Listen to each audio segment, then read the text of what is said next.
Hello बच्चों, I am Manish and I welcome you. बच्चों, आज की जो हमारी क्लास है वो क्लास 7th की होगी। मैथ पढ़ रहे होंगे, एक्सरसाइज नंबर सी हम सॉल्व कर रहे होंगे। ठीक है, तो बच्चों लास्ट क्लास में हमने एक्सरसाइज नंबर बी को फिनिश कर लिया था। अब आज की क्लास में हमें आगे बढ़ना है और कुछ और क्वेश्चंस को सॉल्व करना है। तो बच्चों आज हम पढ़ेंगे प्रॉपर्टीज़ के बारे में। ठीक है बच्चों, हम लोगों ने एडिशन से रिलेटेड प्रॉपर्टीज़ पढ़े थे, एसोसिएटिव प्रॉपर्टी, कम्यूटेटिव प्रॉपर्टी, ये सब पढ़ लिया था। सब्ट्रैक्शन से रिलेटेड पढ़ लिया था। आज हमें मल्टीप्लिकेशन से रिलेटेड प्रॉपर्टीज़ को स्टडी करना है। ठीक है, तो चलो आज का आपका थ्योरेटिकल क्लास ही रहेगा, मुझे लगता है ऐसा, क्योंकि जब तक क्लास चलेगी तब तक हमको लगता है ओवर ही हो जाएगा। लिखेंगे, हेडिंग लगा लो, प्रॉपर्टीज ऑफ मल्टीप्लिकेशन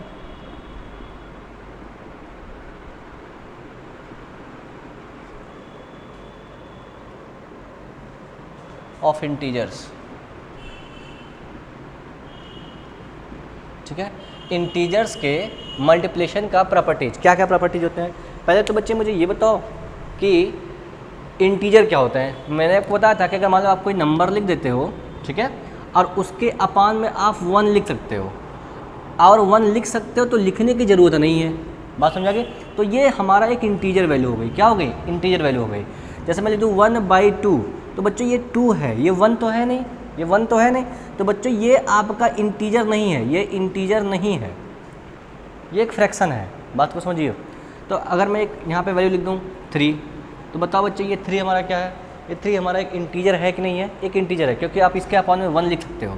अगर अपॉन में 1 लिख लिया तो ये क्या हो गया? एक इंटीजर हो गया। अब मैं इसके लिए अपॉन लिख दूँ 5, तो क्या ये एक इंटीजर है? तो नहीं, क्या ये एक फ्रैक्शन है। क्या ये फ्रैक्शन है, इंटीजर नहीं रहेगा। क्यों? क्योंकि इसके अपॉन में क्या आ गया? 5 आ गया। बात समझ आ गई? तो बच्चे ये सब चीज़ें पहले भी कर चुके हैं, तो बार बार टाइम वेस्ट नहीं करेंगे उसी पे। तो बच्चों इंटीजर्स के मल्टीप्लिकेशन से रिलेटेड प्रॉपर्टीज है। ठीक है, तो फर्स्ट प्रॉपर्टी है बच्चों आपकी, लिखेंगे फर्स्ट है क्लोजर प्रॉपर्टी। फर्स्ट लगा लीजिए closure property, closure property, closure property. ठीक है, देखो क्लोजर प्रॉपर्टी क्या होती है? मल्टीप्लिकेशन का क्लोजर प्रॉपर्टी लिखेंगे अंडर द एक मिनट लिखेंगे, under the closure property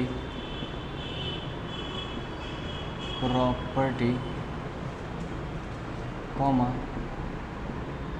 the product of 2 integers is always an integer. क्या मतलब हुआ इसका? देखेंगे,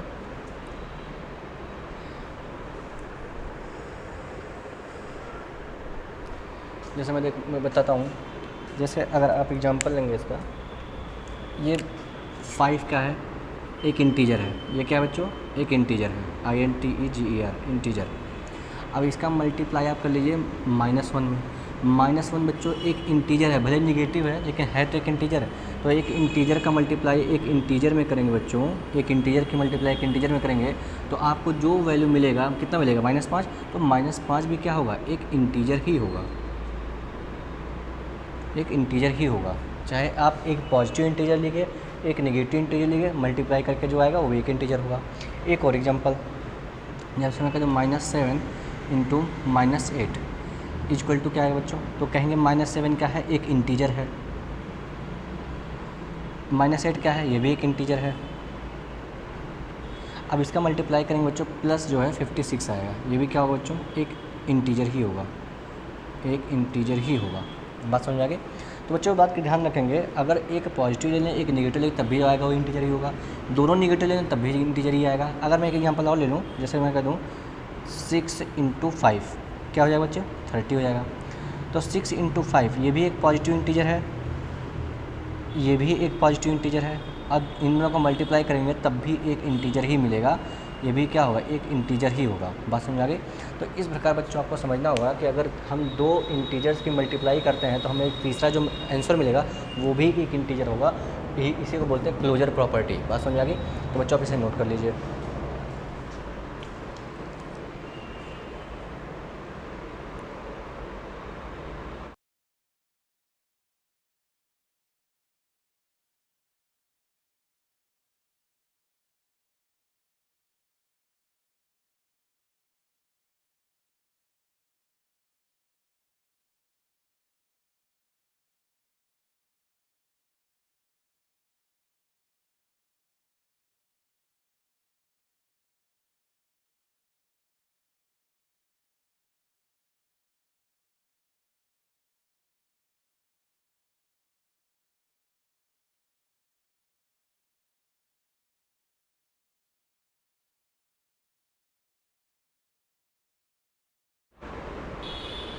चलिए बच्चों, आपने नोट कर लिया होगा, मैंने डिलीट कर देता हूँ। अब हम अपने सेकंड प्रॉपर्टी पर आएंगे, ठीक है।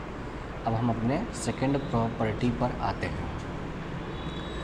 सेकंड प्रॉपर्टी लिखेंगे बच्चों, commutative property. Commutative property, commutative property. अभी बच्चे थ्योरी देखते जाओ, बाद में हम क्वेश्चन करेंगे इसका। लिखेंगे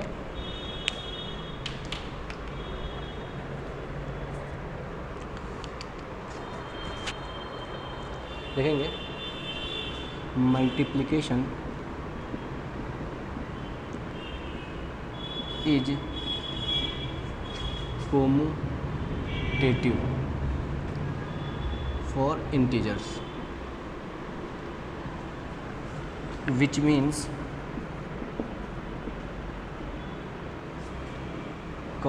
two integers can be multiplied in any order to give the same result, ठीक है। इसका क्या मतलब हो गया देखेंगे। जैसे मैं कह दूं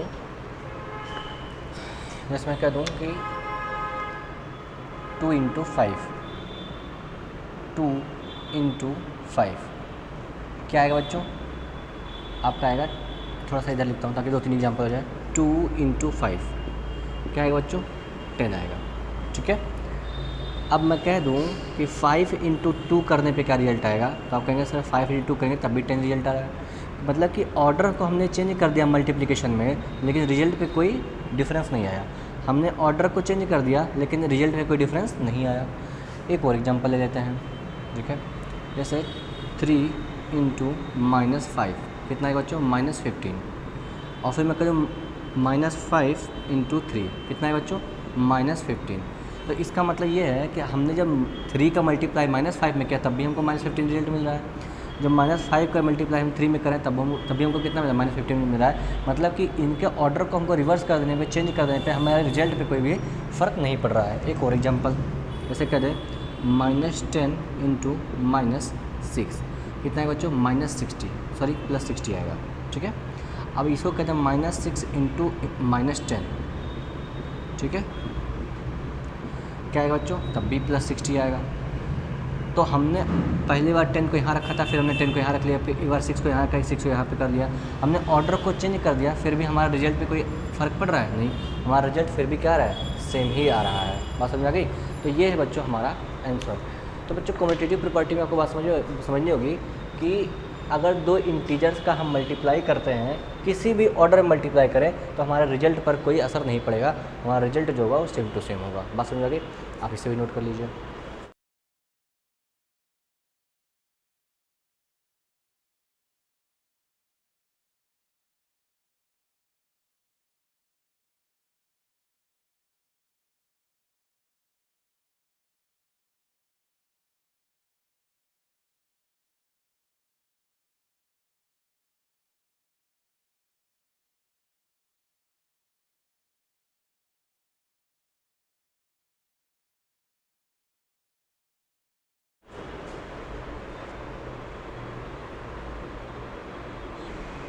चलो आपने इसे नोट कर लिया होगा, मैं डिलीट कर देता हूँ।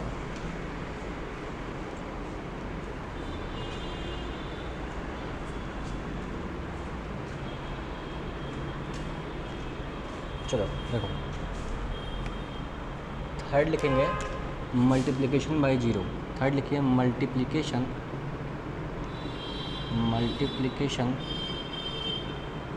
बाय 0।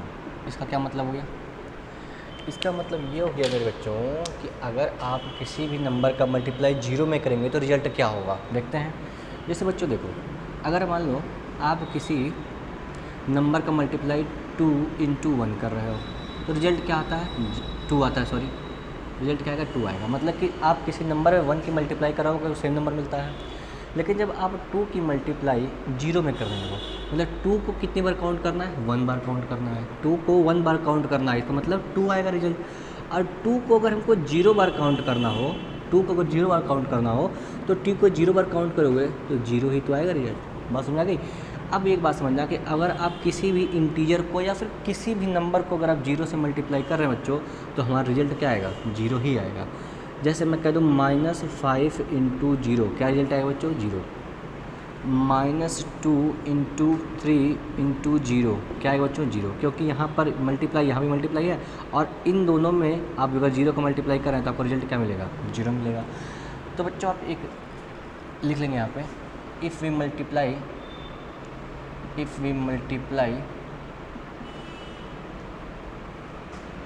any integer with 0,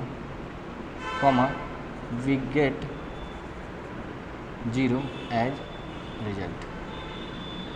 हमें रिजल्ट के रूप में क्या मिलेगा, जीरो ही मिलेगा। आप इस एग्जांपल को नोट कर लेंगे। मैं फिर से एग्जांपल दे रहा हूँ, जैसे -10 इंटू जीरो, क्या आएगा बच्चों, जीरो ही आएगा। 2 इंटू जीरो, क्या आएगा बच्चों, जीरो ही आएगा। 5 इंटू जीरो, क्या आएगा बच्चों, जीरो ही आएगा। 3 इंटू जीरो, क्या आएगा बच्चों, जीरो ही आएगा। सारे एग्जाम्पल आप नोट कर लीजिए।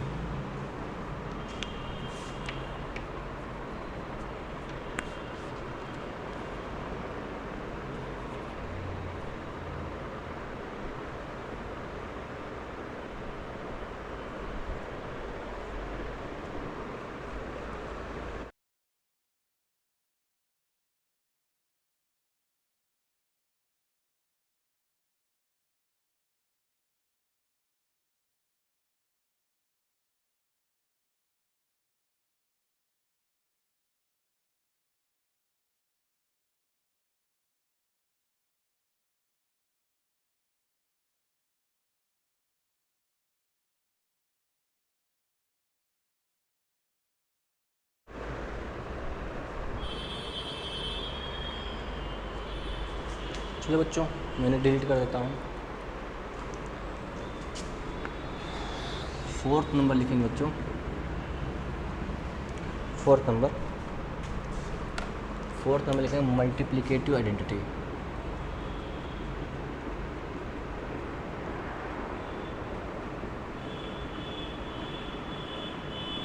क्या मतलब है इसका, देखो बच्चों,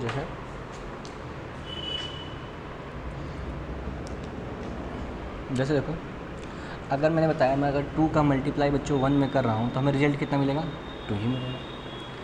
अगर मैं -10 का मल्टीप्लाई 1 में कर रहा हूँ बच्चों तो मुझे रिजल्ट कितना मिलेगा, -10 ही मिलेगा। अगर मैं 6 की मल्टीप्लाई 1 में कर रहा हूँ बच्चों, मुझे क्या मिलेगा, 6 ही मिलेगा। ठीक है। अगर मैं -14 का मल्टीप्लाई 1 में कर रहा हूँ तो मुझे क्या मिलेगा, -14 ही मिलेगा। तो आप देख रहे होगे कि अगर आप 1 में किसी भी नंबर का मल्टीप्लाई कर रहे हो तो आपको सेम नंबर मिल रहा है। 1 में किसी भी नंबर का मल्टीप्लाई आप करो तो आपको सेम नंबर मिलेगा। 1 में किसी भी नंबर का मल्टीप्लाई करो आपको सेम नंबर मिलेगा। 1 में किसी भी नंबर का मल्टीप्लाई करो आपको सेम नंबर मिलेगा। बात समझ आ गई। तो इसका मतलब ये है कि अगर आप 1 में किसी भी नंबर का मल्टीप्लाई कर रहे हो तो आपको सेम नंबर रिजल्ट के रूप में मिलता है। तो इसी को बोलते हैं मल्टीप्लिकेटिव आइडेंटिटी। किसको बोलते हैं, नंबर 1 को। नंबर 1 को क्या बोलेंगे बच्चों, मल्टीप्लिकेटिव आइडेंटिटी। क्यों, क्योंकि अगर आप एक में किसी भी नंबर का मल्टीप्लाई कर रहे हो तो आपको सेम नंबर मिल रहा है। बात समझ आ गई। तो इसमें लिख लेंगे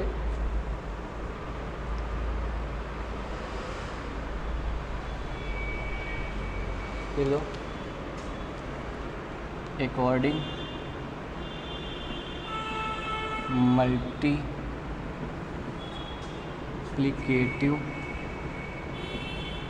identity, comma if multiply 1 with any integer by any integer comma we get the same integer। बच्चों पूरा आप नोट कर लेंगे, पूरा आप नोट कर लेंगे। यही है मल्टीप्लिकेटिव आइडेंटिटी।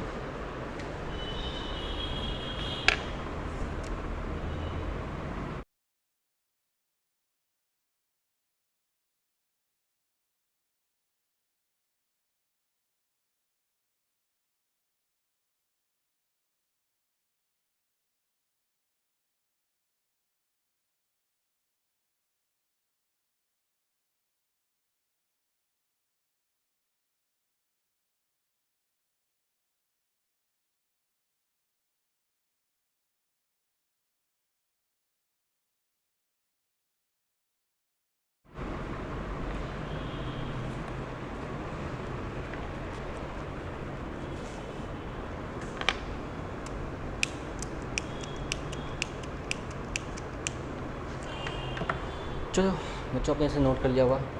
थर्ड पे फिफ्थ पे आ जाते हैं बच्चों। फिफ्थ देखते हैं क्या कह रहा है। फिफ्थ आइडेंटिटी क्या कह रहा है, पढ़ते हैं। लिखा हुआ है एसोसिएटिव प्रॉपर्टी। फिफ्थ है बच्चों एसोसिएटिव प्रॉपर्टी। एसोसिएटिव प्रॉपर्टी क्या है ये देखना। जैसे लिख लो, पहले इसको लिख लो।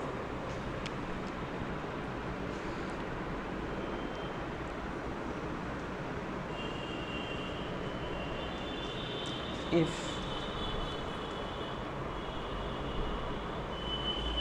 लिखना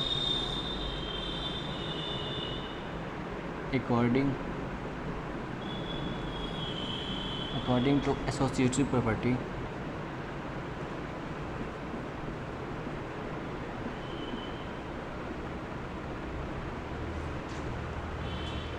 comma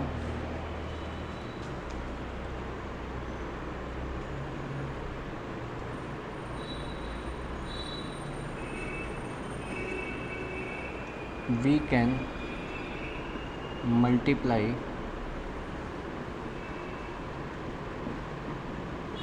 three integers in any order। लिख लेंगे in any order to get the same result। क्या मतलब इसका? इसका मतलब ये बच्चों कि अगर आप थ्री इंटीजर्स का मल्टीप्लाई कर रहे हो तो उनको आप किसी भी ऑर्डर में मल्टीप्लाई कर लो, उनके रिजल्ट पर कोई फ़र्क नहीं पड़ेगा। जैसे देख लेते हैं, जैसे मैं कह रहा हूँ, जैसे मैं कहूँ -3 इंटू 2 इंटू -4, ठीक है। तो बच्चों अगर आप पहले इन दोनों का मल्टीप्लाई कर लो फिर इसका मल्टीप्लाई कर लो, या फिर आप ऐसे कर लो -3 इंटू -4 इंटू -2, या फिर आप ऐसे कर लो -2 इंटू -4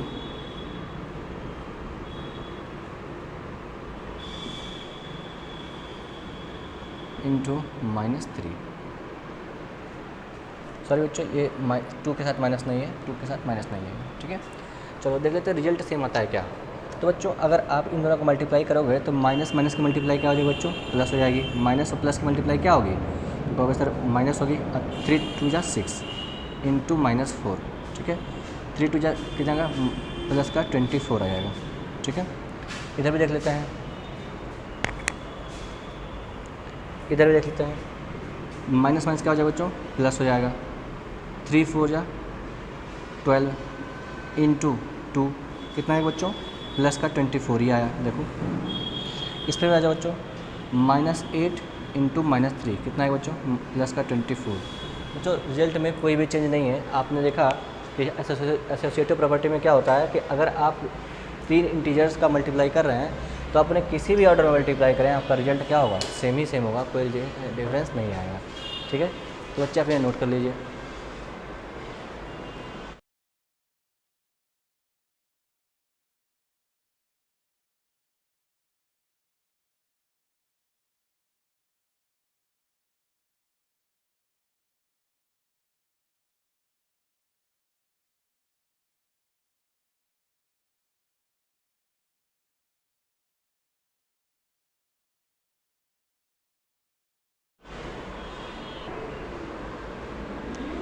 नेक्स्ट देख लीजिए, 6th है बच्चों distributive property. Distributive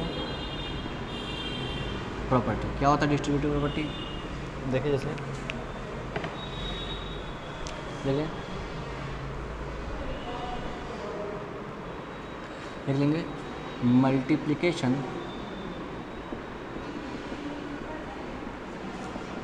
is distributive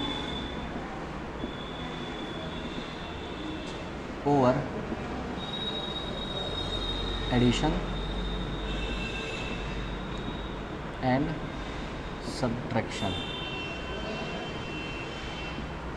क्या मतलब इसका देखना जरा। जैसे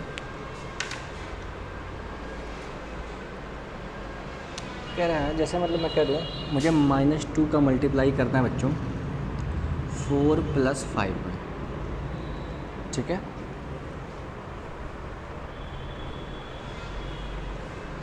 तो बच्चों इसको हम लिख सकते हैं डिस्ट्रीब्यूट कर देना। डिस्ट्रीब्यूट करते हैं क्या मतलब होता है कि इसका मल्टीप्लाई इसमें भी कर लो और इसका मल्टीप्लाई इसमें भी कर लो, ठीक है।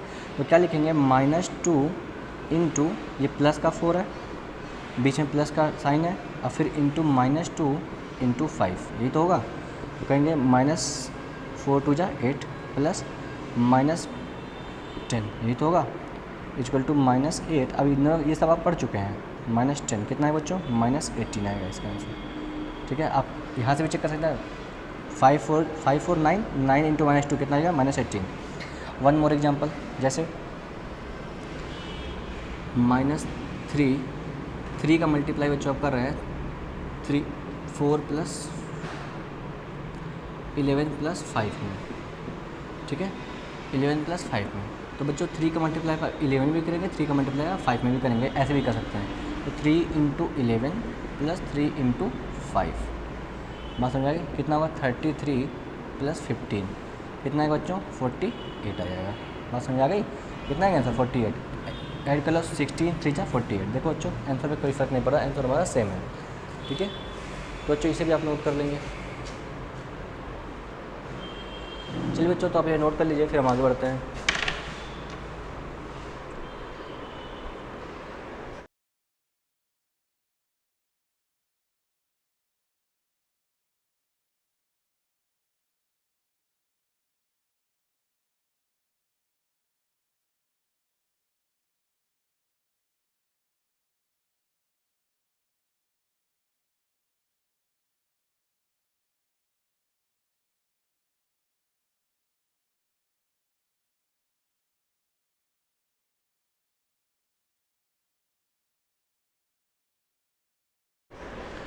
तो बच्चों मैंने डिलीट कर देता हूँ। बच्चों मल्टीप्लिकेशन की सारी प्रॉपर्टीज आपकी पूरी हो चुकी हैं। अब इसमें आपका कुछ भी नहीं बच रहा है, ठीक है।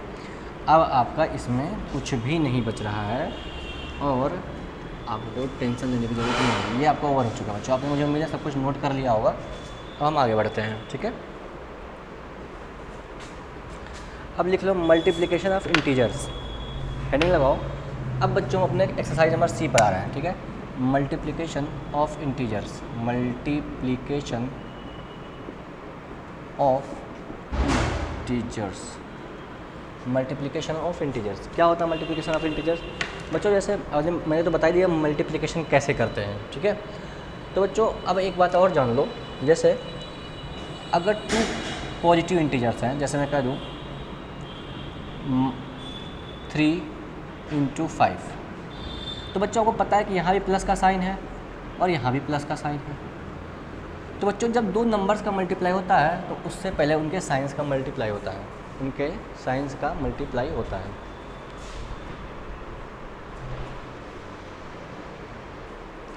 चलो, तो बच्चों आपको पता होना चाहिए कि जब हम मल्टीप्लाई करते हैं तो हमको साइंस का मल्टीप्लाई पहले करना होता है। प्लस का प्लस में मल्टीप्लाई करेंगे बच्चों तो हमारा आता है प्लस, ओके। और 3 का मल्टीप्लाई 5 में करेंगे बच्चों, आपका मिलेगा 15। बस समझ आ गई? तो बच्चों इस बात का आप ध्यान रखेंगे कि अगर आप अगर आप 2 इंटीजर्स का मल्टीप्लाई कर रहे हैं, 2 नंबर्स का मल्टीप्लाई कर रहे हैं, तो जो साइन होगा उसका मल्टीप्लाई हम पहले करते हैं, ठीक है। तो बच्चों प्लस और प्लस का मल्टीप्लाई हमारा प्लस होता है, ओके। ऐसे ही जैसे मैं कह दूँ प्लस का 3 × +5, फिर वही लिख लिया 9 × 11। तो बच्चों को पता है अगर इसके सामने कोई साइन नहीं है तो हम प्लस का साइन मान लेते हैं, इसके सामने कोई साइन नहीं है तो प्लस का साइन मान लेते हैं। तो बच्चों प्लस का प्लस में मल्टीप्लाई करेंगे क्या आएगा? प्लस आएगा। और 9 11 जा कितना हो जाएगा? 99। ये होगा बच्चों हमारा आंसर, ठीक है। तो और एक एग्जाम्पल लिख लो, जैसे मतलब 18 + 18 × +5, क्या रिजल्ट आएगा बच्चों? प्लस का प्लस से मल्टीप्लाई करेंगे प्लस आएगा और 18 5 जा 90, ये होगा बच्चों आपका रिजल्ट, ठीक है। तो बच्चों आप इस बात का ध्यान रखेंगे कि अगर आप प्लस का मल्टीप्लाई प्लस में कर रहे हैं तो आपको रिजल्ट में क्या मिलेगा? प्लस मिलेगा। ऐसे इसको लिख लेंगे, इसको ऐसे लिखेंगे कि if we multiply plus into plus then we get plus, okay. आप इसको बच्चे बास्केट बॉक्स में बंद कर लेंगे ताकि ये भागने ना पाए, ये आपके पास सेव हो जाए। बात समझ आ गई? इसे नोट कर ले आप।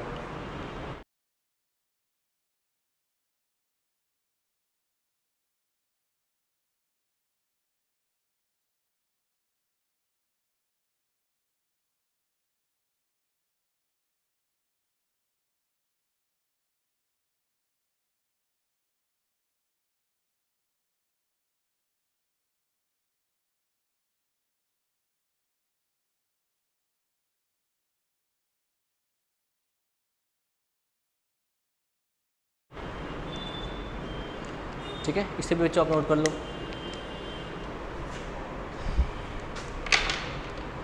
चलो मैं डिलीट करता हूँ इन्हें।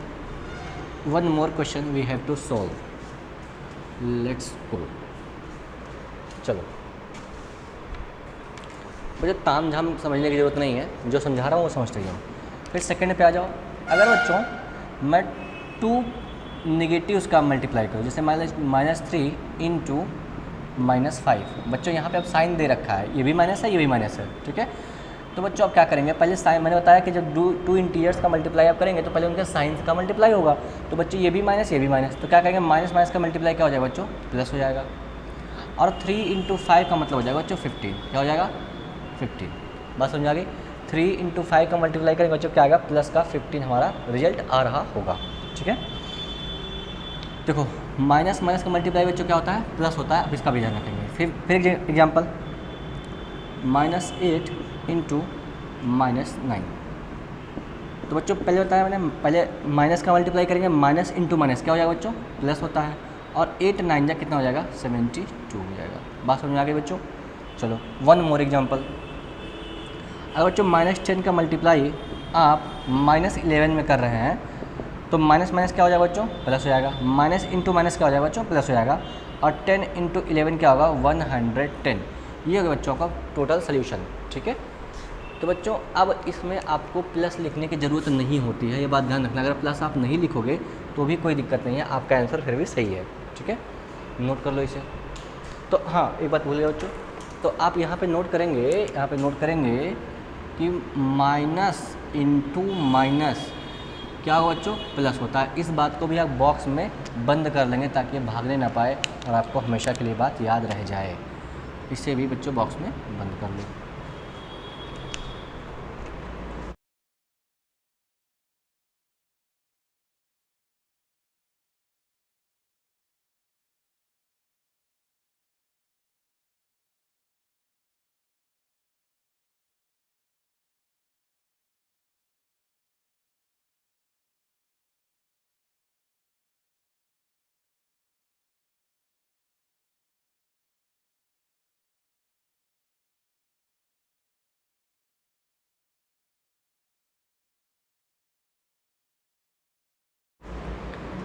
ठीक है, लास्ट बच्चों, लास्ट में आ जाओ बच्चों, आ जाओ। फिर मैंने कहा कि अगर आप एक पॉजिटिव ले लो और एक नेगेटिव ले लो, आप +3 का मल्टीप्लाई, यहाँ पे प्लस होगा ना बच्चों, आप +3 का मल्टीप्लाई -5 में कर रहे हैं, +3 का मल्टीप्लाई -5 में कर रहे हैं। तो बच्चों प्लस और माइनस का मल्टीप्लाई जो होता है बच्चों, प्लस और माइनस का जो मल्टीप्लाई होता है बच्चों, वो माइनस होता है। क्या होता है, माइनस। और 3 5 या 15, ये हो गया। फिर वन मोर क्वेश्चन, जैसे मैं कह दूँ -8 इंटू +5 +9। तो बच्चों माइनस प्लस का मल्टीप्लाई क्या होगा, मैंने बताया माइनस प्लस की मल्टीप्लाई क्या होती है, माइनस होती है। और 8 9 जा 72, ठीक है बच्चों। One more example, -7 into -3, sorry +7 into -3। तो बच्चों प्लस और माइनस का मल्टीप्लाई क्या होगा, माइनस, और 7 3 जा 21 हो गया। तो बच्चों इस प्रकार आप क्वेश्चंस को सॉल्व करेंगे और उनके मल्टीप्लिकेशन को लिखेंगे। तो आप इसमें लिख लेंगे, लास्ट वाले में लिख लेंगे कि अगर आप प्लस का मल्टीप्लाई माइनस में कर रहे हो तो आपको रिजल्ट के रूप में क्या मिलेगा, माइनस मिलेगा। इस बात को भी आप बॉक्स में बंद कर लेंगे, ताकि ये भी भागने ना पाए। तो बच्चों मैंने आपको तीनों चीज़ें बता दी हैं, एक बार मैं रिपीट कर देता हूँ, आप इन्हें नोट कर लो।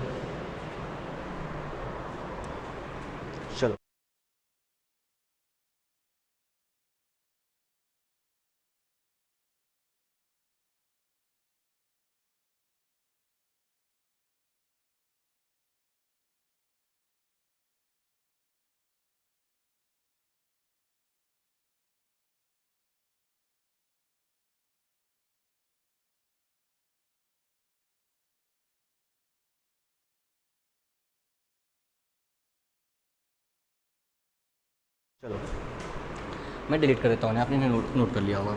आ जाओ, देखो मैंने कहा कि अगर आप प्लस का मल्टीप्लाई प्लस में कर रहे हो बच्चों तो आपको रिजल्ट मिलेगा प्लस, ठीक है। जैसे प्लस का 3 इंटू प्लस का 5 क्या आएगा बच्चों, प्लस का 15 आएगा। और आपको यहाँ प्लस लिखने की ज़रूरत नहीं है, बात समझ आ गई। सेकेंड एग्जाम्पल देखो, मैंने कहा अगर आप माइनस का मल्टीप्लाई माइनस में कर रहे हो बच्चों तो आपको रिजल्ट मिलेगा प्लस। कैसे, -3 इंटू -5, ठीक है। क्या होगा बच्चों, माइनस माइनस क्या हो जाएगा, प्लस हो जाएगा, और 5 3 जा 15 हो जाएगा। ये सेकेंड हो गया, ठीक है।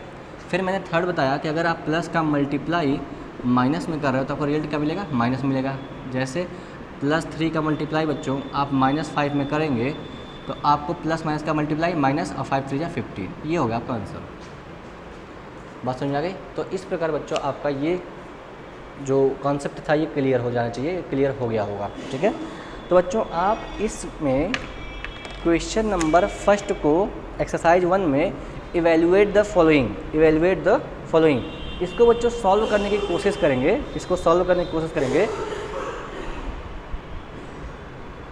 नेक्स्ट क्लास में मैं इन्हें सॉल्व कराऊंगा और आपको डिटेल में समझाऊंगा, ठीक है। तब तक के लिए बच्चों आप इन्हें नोट कर लीजिए।